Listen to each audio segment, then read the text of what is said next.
Hi guys, welcome to Extra Talk. Today we have a very special guest, first-time guest, Alex Dieker. Am I pronouncing it right? Yes, yeah, you are. Thank you. A lot of Americans don't get it right. Alex, welcome. Ajax, everybody knows Ajax. Welcome, Ajax. So before we start, we have a new guest. You know what time it is. We have to talk about how you became an Ajax fan. But more importantly, you're also doing a lot of stuff relating to football. You're working on a international football blog, which I know about. You told me about it, Football Paradise. I think you guys were finalists in 2018. You guys won for the best in 2016. So we'll put that in the description also for people that are interested. They can have a look. I had a look at it. Actually, you guys have very nice articles about football. So it was very nice to read.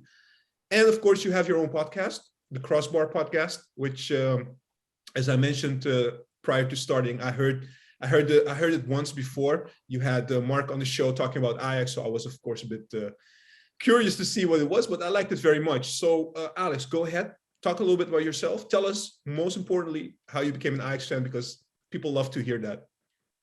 Yeah, of course. Yeah, thank you for mentioning a lot of my work. I guess, of course, I'm American, so it's a bit strange. Of course, I know you had Mark on the show as well, and I got to meet up with him a couple of times. And yeah, I had him on my podcast as well. And so I think, it's a bit maybe a bit strange for an American Ajax supporter, but I think I got into it around 2015, 2016. I started watching Ajax consistently. I got into football just by watching the 2014 World Cup. I was never a supporter or played anything like that as a kid, but I really enjoyed it. And I think Ajax was probably one of the first teams that I was drawn to, whether that be on, a video game like FIFA or just by reading about the history with Johan Cruyff, and of course all the brilliant history that's not only tied to Ajax but the Dutch national team as a whole. I found all of that stuff really interesting, and that's pretty much how my fandom began. I was lucky enough, I guess, to study abroad in Amsterdam in 2018, so a few years ago at this point. And yeah, I loved it. One of my best memories from my time over there was the very boring match with Benfica in the Champions League. That was one of the first the first games that I went to, and that Mazraoui winner in the final minute was just made it all worth it. Beer flying everywhere, the fans are going crazy. So it was quite a brilliant experience for me, and I'm glad I got to do that. I'm back over here in the US now, but still watching games very diligently. Yeah, and I'm excited to get chatting about it with you guys. Do you get everything in terms of the Ajax games? Do you also get cup games? We don't get cup games legally speaking. Of course, yeah. Being an American soccer fan, watching European as opposed to the MLS or something more domestic, you become acquainted with a lot of various websites, and I'll leave it at that. All right, perfect. Would you care to say a little bit about your work on the podcast and the blog that I mentioned? Yeah. So the podcast, the Crossbar podcast you mentioned, that was just a little project I was working on this summer. I think I published maybe 6 episodes, mostly Eredivisie previews. I interviewed an AZ supporter, Feyenoord, Pasveer, Ajax, and the like. I'm hopefully going to bring that back at some point. I just haven't had time recently. But you also mentioned my work for Football Paradise. I've been covering the Dutch football season for them this year, so I have a couple of articles on there. And like you mentioned, there's brilliant content about the Premier League and everything else. You said it's an international football blog. We certainly write about a lot of different things. So yeah, I'd suggest that the listeners or the viewers go check out other articles besides mine, because we have a lot of good stuff on there. Brilliant. Thank you so much. Look, we have a couple of things to discuss today. I will start by something that's very fresh, basically, and very related to the Dutch league at the moment. So we heard last Friday that there's a lockdown going on. No fans allowed in the stadium, at least until the 4th of December. This means that a couple of games in the Eredivisie will not have fans. And now there's a discussion going on. And look, we're recording this on a Tuesday, so I have to make that clear for our viewers. We're recording on a Tuesday, so on a Wednesday morning, it's believed an official statement will come from the Dutch National Association, as we know, KNVB, whether we will play with or without, whether we'll play these games without fans, or whether, because there are a couple of teams mentioning that they want the games to be postponed. And it's logical because a lot of smaller teams, they really need that money. I mean, we just came from COVID, so this is very hard for them. I also checked Ajax games, to be honest, in these couple of weeks. And Ajax only playing until the 4th of December, only one home game, which is against Willem II. So we're playing a lot of away games, even including the Champions League against Besiktas. My question to you guys is, where do you stand in terms of whether we should postpone this game? Yes or no? I will go with Ajax first, Alex, and then you can react as well. It's plain simple for me. We have to play those games, and everything else is just not good enough. It's very important to keep your match fitness and your you know, that you have to play matches and that you're ready for the big ones. And if you just have a gap of 3 weeks, this you will notice in the games if you play after that. So for me, it's quite simple, and I do not think all the teams have the money in mind, you know, that they will miss because there are no fans in the stadium. There are also teams that have a lot of injuries, like our rivals Pasveer. So I'm not surprised that they say they want to postpone because, yeah, they have many injuries and we haven't. So this has also something to do with it. And for me, it's quite simple. I do not believe that this lockdown will only remain for 3 weeks. And I think you will be in problems if you now postpone it.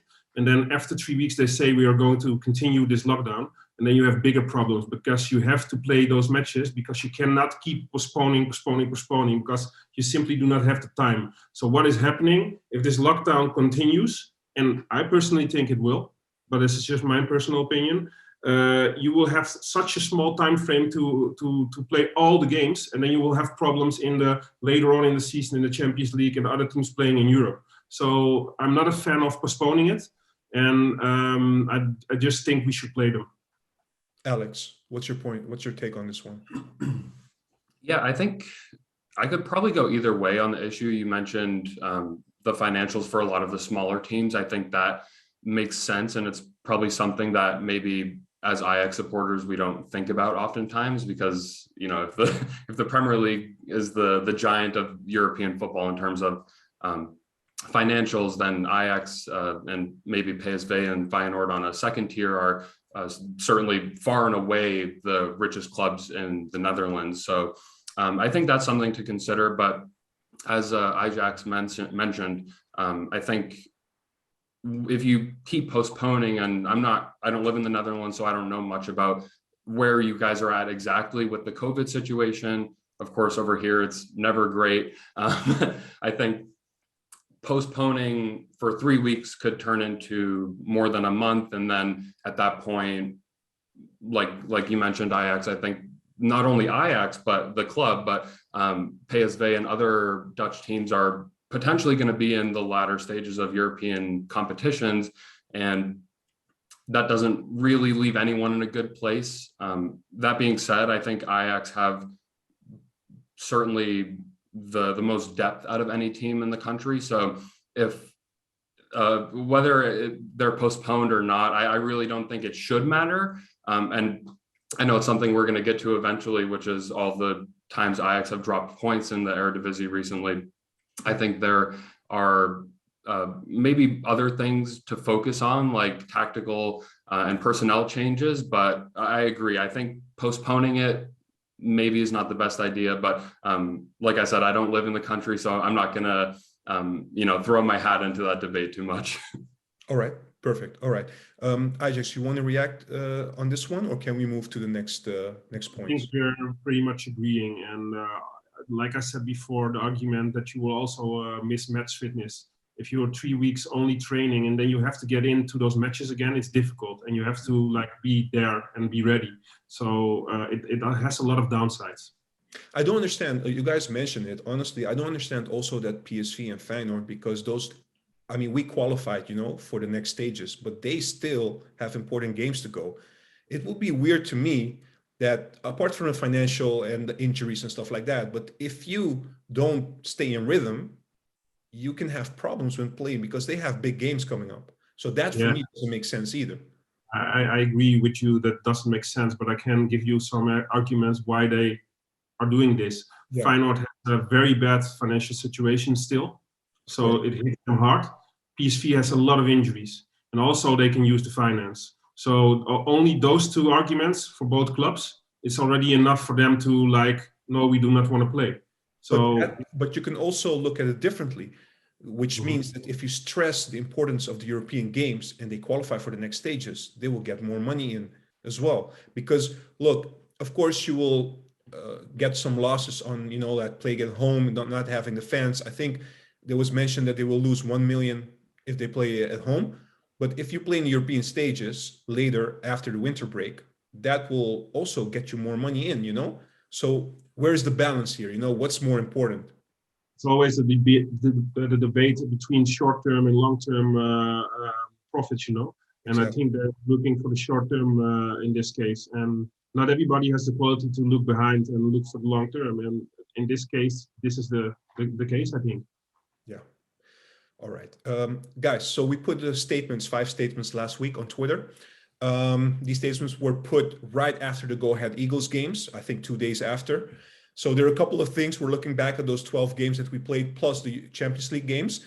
And we came up with some statements, and these statements will be also put in the comment section. We want people also to react on these, true or false. So I want you guys to say, before you answer or give your view, true or false. So what you think the answer should be according to you. And please give us also your argument why you think it's true or false. So I will start with the first one. We know we dropped points in the Eredivisie. Alex, you already said that. We dropped 9 points to be exactly. So the first statement says that, okay, so we dropped 9 points in the Eredivisie. The reason for this has more to do with attitude than it has to do with tactics. Alex, I will give you this one first. True or false? Yeah, I can't remember. I know I responded to your tweet originally.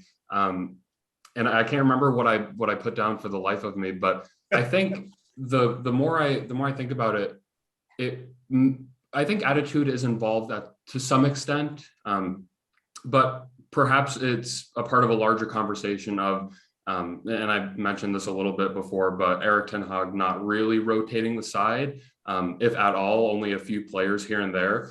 I think when you go from playing in Dortmund, playing at these very intense, high-pressure European midweek games, going to play Heracles, go-ahead Eagles, and the like is, I don't want to say that the players are losing focus necessarily, but I do think there's a different mentality going into the game, if you will. Whereas, and the argument I would make is that you would want to see more of Kudus, more of Wrench and Schurz coming in defense, maybe even, and we'll get to this later, but maybe even Pasveer being replaced with Jay Horter coming in to get some minutes. So I think, whether it's down to match fitness, tactics, mentality, they're all kind of intertwined. And I think a lot of that does have to do with the rotation or lack thereof right now. Yeah. I'll come to you in a bit regarding the first point you made about the rotation, because this also goes a little bit into the second statement, which I'll bring forward in a bit. Ajax, what's your view on this? Is it more attitude or is it more tactics? Why we lost points in the Eredivisie? It's false, the statement, and it's all tactics, because even attitude can be broken down to tactics. If the coach sees that the players are not up to it, or they're not 100% focused, he needs to just replace them, and he needs to make substitution and see where the problem is. So a lack of a plan B, what we think Ten Hag usually doesn't have, like turning it around. There's a stat in the Eredivisie: if we're 0-0 at halftime, we do not lose, or we do not win the game. This says something, And attitude has also something to do with tactics. A good coach and a good tactical team with the assistants and stuff, they should see if a player is not up to it. And they should just bring the player that is. And if they see that the player is not doing their utmost during the match, they have to make substitution. So for me, it all comes down to tactics. So it's false for me. All right, but guys, can I just bring something to this? So, of course, we cannot throw all games into one bowl and just make a soup out of it, but there, yeah, nice one. But there are a couple of games that we played and we lost points, but every game has its own story, right? I mean, for the most part of these games that we lost points against, I think we were the better team. The only thing is we didn't have that sharpness that we usually have. So are you saying that this is also something that Ten Hag should know about or see and make the proper substitutions? Because we're talking about key players, right? These players have proven on the European stage that they're very good. So how should Ten Hag deal with this then? Ajax. Yeah. You know what the problem is with Ten Hag? The big players and the players who always play, he's hesitant to sub them. And if they are not playing up to par, he should also sub a Gravenberg or maybe a Tadic or a Haller or whatever, and just try other players and try to force something. If you're creating chances, but you're not finishing them, then maybe you should put somebody there who's more sharp at the moment. And not in the 80th minute or the 85th minute, or also other stuff, We saw different matches that they put in crosses the whole time, and the crosses were not above the first defender at the first post. So all those crosses were not long enough. You have to see this as a coach, and you have to tell your players, give higher crosses. You have to try to put them in where it's crowded, so that maybe it falls for one of your players and you can finish it. These sort of things are all tactics wise, and he's just lacking that. And I think this is one of the few downsides of Ten Hag, at least in my opinion. He should show some balls sometimes, and just also substitute the big players if they're not playing well. This is also tactics. Alex, where do you stand in this debate or discussion? I agree. I guess to expand on tactically, besides rotating, I do think in, let's say, the Go Ahead Eagles match, since it's the most recent one, of course, Haller is scoring plenty of goals in Europe. He's done well in the Eredivisie this season as well. But if you have a game where you're in the 55th, 60th minute against a newly promoted side they were playing 5 at the back, and then their 3 midfielders were also extremely deep, it's really hard to create a chance that has a lot of potential impact. I think we saw probably Martinez and Timber being the 2 main passing threats, just because they were the only ones who had any space to do anything in. So I think part of it, of course, is tactical, in the sense that these teams come to Amsterdam, or even when we go and visit them, and they really pack it in, not always with 5 at the back, but it's going to be a very defensive structure. So it's very hard to break them down in general, which is perhaps where Ten Hag can say, I'll take off Haller in the 55th minute, maybe move Tadic more centrally where he can become more involved in the play, and have someone like Darami out on the wing who can burst in behind. And if you give them a half an hour or longer, then perhaps there's a bit of work that they can do. But like you mentioned, if he only makes the changes in the 80th or the 85th minute, there's really not much space for the team to work with. So I do think that a lot of it is tactical, but even in a game like that, where you need a lot of technicality, technical on the ball, that is, being able to close control in the box when there's a lot of pressure, I do think that it can be more beneficial to have some substitute players come in who, even though they're not the key players, they're perhaps more motivated, more rested, and more willing to go out there and get a result. I don't think that you can do much worse. I mean, of course, you could lose to Go Ahead Eagles, but we're talking about a lot of recent drop points. So I think you really can't go wrong with substituting in a few players here and there. Yeah, look, you guys are bringing a very good argument, and I will also go into the second statement with this, because the reason we came up with this second statement has to do also with the rotation, right? We're saying that you guys have to give an answer, of course, true or false. We know we have depth in our squad. We know we have a very good squad, maybe one of the best ever. I mean, it's debatable, but up to this point, we feel like the players that are coming in, or the players that are getting a chance, because we have seen Neres start, we have seen Tagliafico start, we saw Kudu start against Go Ahead, are they really knocking on the door? Are they really showing that they're better than the players that are starting, on the European stage? We all know who they are. So we're saying basically that these bench players, so far, of course, they're not bringing that extra quality to the squad. So Alex, is that true or false? Yeah, I think my initial response to your tweet was false. That, or actually, and honestly, I can't remember at this point, but I do think that it's true. They're not bringing enough quality at the moment.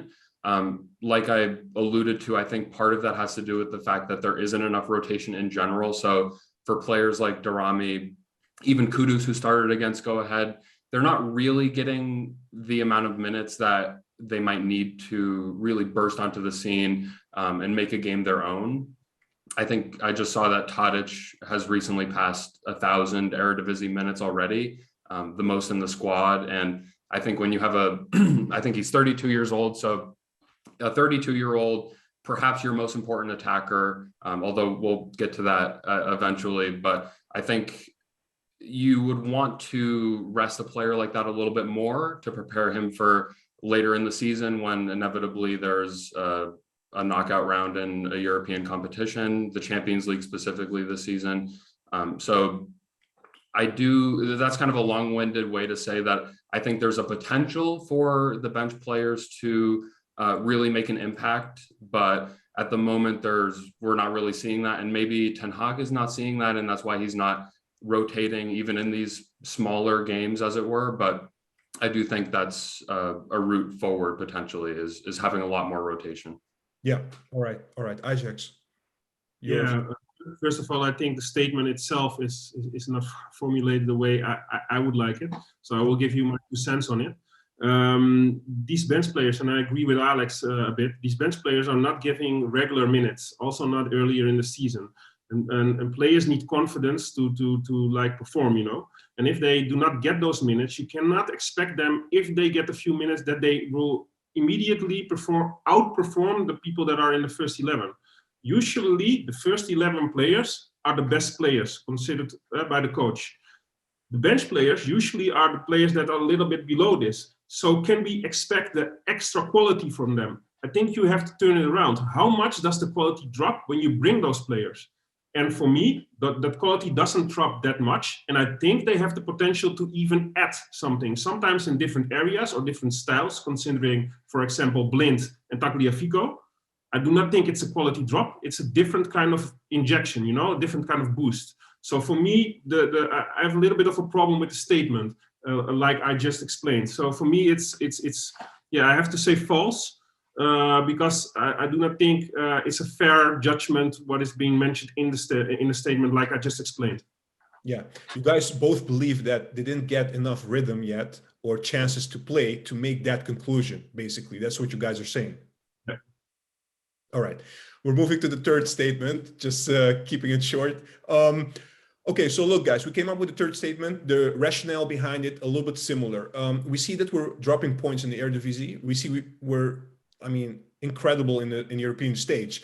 And one thing we noted is that, or we observed, is that Antony has been brilliant in the Champions League, but against those teams that we drop points against, he wasn't very, very good. So we said that Ajax is very dependent on Antony's attacking contribution. I will go with Ajax first. True or false? If we're not too dependent on Antony's attacking contribution, in my opinion, and I think it's also something you have to take into consideration. This guy's 21. He played a lot of matches last season, first season at Ajax, and he played also an Olympic Games, which he had a gold medal. So he went far into the tournament. This guy it's something that young players have. They can reach very high highs and lows again after a match in the Eredivisie, for example. So we have to give him the time to also be more consistent. Are we too dependent on him? I do not agree. I do think that we are dependent on the Mazraoui and Antony tandem at the moment. So it's not only Antony. In the past, we saw a lot of the play would go through the left side, And this season, especially in the bigger matches, you saw, especially on the right side, we were attacking a lot. So, and I do not think it's a wrong thing to be dependent. You always have better sides or things that just turn out to be better or are better informed at certain stages and certain positions in the game, you know, and in the squad. So for me, it's false. All right, Alex? I think, you know, I could go either way for this one as well, but I'm going to go true. I do think we are a little bit too reliant on Antony, but maybe not for the same reasons that Ajax said false. So I think it is really contextual with tactics. So with Aller in the side, I do think we're a bit too reliant on Antony in terms of creating the chances. Of course, that's not been a bad thing lately because as we saw against Dortmund specifically, but throughout many of the European games, it's Antony assist, goal assist.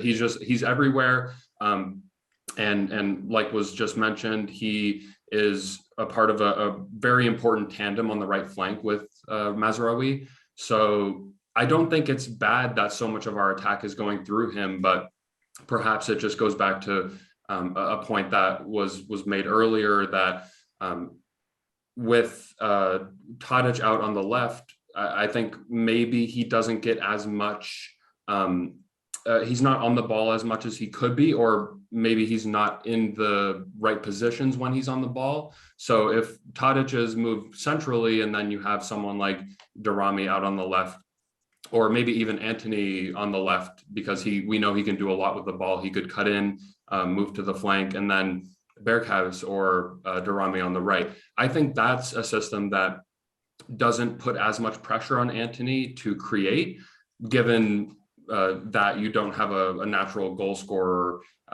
with Aller or someone similar, if that were the case. But I think all of that is to say that Antony is really, he's been the main driving force with the attack this season. That's no surprise to anyone. But to say that we're too reliant on him, I think that we are, but we don't need to be necessarily if Ten Hag were to change his tactics. All right. Can I briefly add something to this or react to that? I'm going to play a little bit of the devil's advocate here, because if we are looking stat-wise into the season, I do not believe Antony is maybe just in the top 3, but not even in the top 3 of the best performers, because Tadic is number 1 with his assists and goals combined, I think, together with Haller. And maybe even Berghuis has similar kind of assists and goals as Antony has. Antony had 3 in the Champions League, I believe. But how many consistent goal contributions and assist contributions did he have? I think we're more still reliant on for example, Tadic for carrying us and for giving assists and goals, and Haller than we have in Antony. I do think we are reliant on Antony in another area. I do think we are reliant on him to be like surprising and have the element of surprise and being not able to predict what we're going to do attacking wise together with Mazraoui. But purely on stats, he's not carrying the offense on his own. He's not even on the first or the second spot, I think. I alluded to this in the previous talk when we had 2 other guests and we touched upon Antony. And one of the things I mentioned is that there's such a big difference. I think you mentioned he has 3 assists. I think he has 5 assists in the Champions League, but he has 0 assists in the Eredivisie after 12 games. So this is like a very big difference. And you're right. If you look at the Eredivisie charts, you will see Tadic is right up there. And just behind him, you will see also Berghuis in terms of assists, you know. And of course, the goals, we know Haller is up there as well. Okay, guys, we are running a little bit short on time. So let's move to the next one. That one can be short, I think. Pasveer. So we know that Onana is now eligible to play. He's now also has been brought to the squad. He's now sitting on the bench.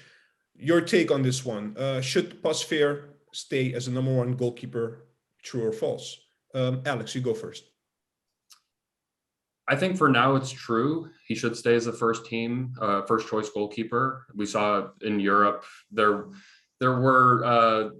was chatter on Twitter about some mistakes he made early on in the season, but I think as the rounds have gone on, specifically against against Holland and Dortmund in that first game, he was quite phenomenal for most of the 90 minutes. So I do think he's performed well enough to stay in this position. But as I mentioned earlier, you have someone like Horter on the bench who, if I were Ten Hag, I would at least play him in some of those smaller Eredivisie matches and definitely the Dutch Cup as well. But with regards to the Onana situation, it's difficult because, of course, he wants to leave. I'm not sure if they're confirmed rumors or what they are, if they're from Fabrizio Romano or not, but I know Inter Milan are interested in him, looking to sign him. So I'm not quite sure if that's going to be a January thing or if they're looking to get him on a free transfer.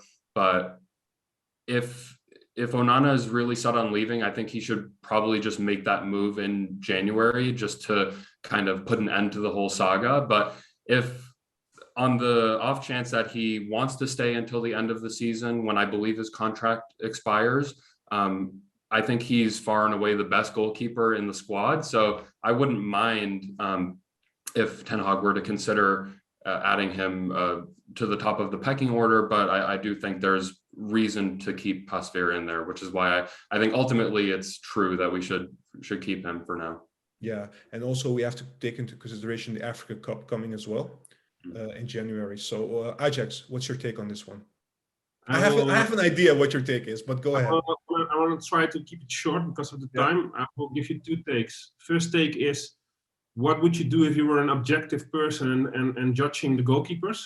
Onana is the far better goalkeeper we have in our squad. He's 5 times better than Pasveer, you know? So if I was objective, and I think Ten Hag is, because I have this feeling he's going to use him. If I heard him on this show, Eredivisie, in the morning on Sunday or something. Eredivisie, yeah, correct. So if I read between the lines, I think he will use him.